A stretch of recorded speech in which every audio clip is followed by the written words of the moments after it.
சித்தாந்தத்தின்படி சனி பகவான் தீய காரியங்கள் செய்பவர்களின் மீது அவருடைய வக்ர பார்வையை வீசும் நித்தியத்துவத்தை அடைகிறார்.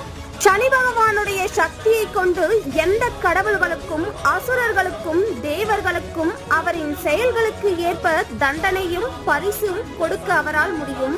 அவருடைய தந்தையான சூரிய பகவானை சனி பகவானின் மிருகத்தனமான பார்வையால் தண்டித்தார் அப்படின்னுட்டு புராண கதைகள் சொல்லுது.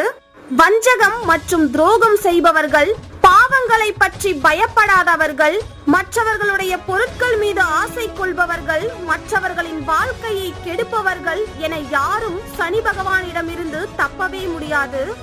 அவரவர் தவறுகளுக்கு ஏற்ற தண்டனை கண்டிப்பாக அவர்களுக்கு கிடைத்தே தீரும். சனி பகவானுடைய கடுமையான பிடியிலிருந்து தப்பிக்க ஹனுமனை வழிபட சொல்லுவாங்க.